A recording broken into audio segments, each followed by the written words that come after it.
अस्सलाम वालेकुम।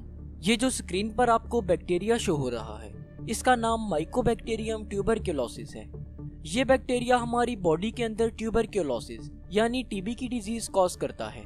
और आपको बताता चलूं कि इस दुनिया में हर 3 में से एक शख्स ट्यूबरक्लोसिस यानी टीबी का शिकार होता है और हर साल लाखों लोग इस टीबी की वजह से मर जाते हैं। इसलिए आपका ये जान लेना काफी जरूरी है कि आखिर ये टीबी क्या है, ये क्यों होती है और इससे कैसे बचा जा सकता है। देखिए, जैसा कि मैंने आपको बताया कि टीबी माइकोबैक्टीरियम की वजह से पैदा होती है। ये बैक्टीरिया जब टीबी से इन्फेक्टेड पर्सन बातचीत करता है, हंसता है या खांसता है तो इसके मुंह से छोटे छोटे माइक्रोस्कोपिक ड्रॉपलेट्स के जरिए बाहर निकलता है। और जब कोई दूसरा शख्स इनहेल करता है तो एयर में मौजूद ये ड्रॉपलेट्स ट्रेवल करते हुए इस पर्सन के लंग्स तक पहुंच जाते हैं। और इस तरह से माइकोबैक्टीरियम एक पर्सन की बॉडी से दूसरे पर्सन की बॉडी में चला जाता है। हमारे लंग्स में पहुंचने के बाद ये बैक्टीरिया मल्टीप्लाई करने लगता है, जिससे कि हमारी बॉडी का इम्यून सिस्टम एक्टिवेट हो जाता है और फौरन से कुछ इम्यून सेल्स को भेजता है जिन्हें मैक्रोफेजेस कहा जाता है। ये सेल्स फौरन से इस बैक्टीरिया को ट्रैप कर लेते हैं और इसको हमारे लंग्स में फैलने से रोकते हैं। मैक्रोफेजेस बैक्टीरिया के गिर्द इकट्ठे होकर एक ग्रेन्युलोमा बना लेते हैं। ज्यादातर केसेस में बैक्टीरिया से हमारी बॉडी को बचाने के लिए ये इम्यून रिस्पॉन्स काफी होता है और bacteria through out the life हमारी बॉडी के अंदर इसी स्टेट में पड़ा रहता है, जिसे हम डोरमेंट स्टेट भी कहते हैं। इससे हमारी बॉडी को किसी भी किस्म का कोई नुकसान नहीं पहुंचता और इस कंडीशन को लेटेंट टीबी या इनएक्टिव टीबी भी कहा जाता है।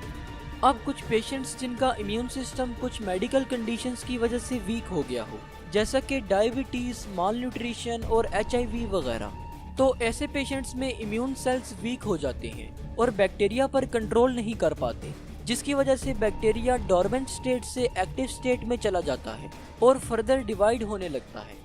अब क्योंकि हमारे इम्यून सेल्स इस बैक्टीरिया को किल करने की कोशिश कर रहे होते हैं, तो इसी दौरान हमारे लंग्स के अपने सेल्स भी डाई होना शुरू हो जाते हैं और हमारे लंग्स में जगह जगह ट्यूबरकल्स बन जाते हैं और हमारे लंग्स प्रॉपरली वर्क नहीं कर पाते।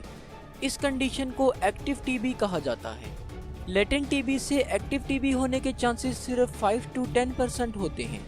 अब चूंकि ये टीबी हमारे लंग्स को डिस्ट्रॉय करती है, इसलिए इसे पल्मोनरी टीबी कहा जाता है।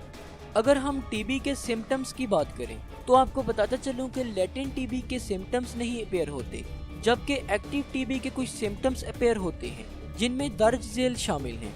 Number 1 chest pain, number 2 fever यानी बुखार का होना, नंबर 3 वेट लॉस, नंबर 4 भूख में कमी, नंबर 5 खांसी जो कि 3 वीक्स या उससे भी ज्यादा तक रहती है, नंबर 6 खांसी के जरिए से ब्लड का आना वगैरह। अगर हम टीबी के ट्रीटमेंट की बात करें तो टीबी को कुछ एंटीबायोटिक्स के जरिए से ट्रीट किया जाता है।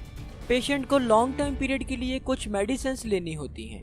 ये टाइम पीरियड तकरीबन 6 से 9 महीने का होता है। तो होप सो आज की इस वीडियो से आपको कुछ ना कुछ जरूर नया जानने को मिला होगा। जाते जाते biology with Rashid YouTube channel को विजिट करके जरूर सब्सक्राइब कीजिएगा, जहां आपको काफी इंटरेस्टिंग बायोलॉजी लेक्चर्स देखने को मिलेंगे।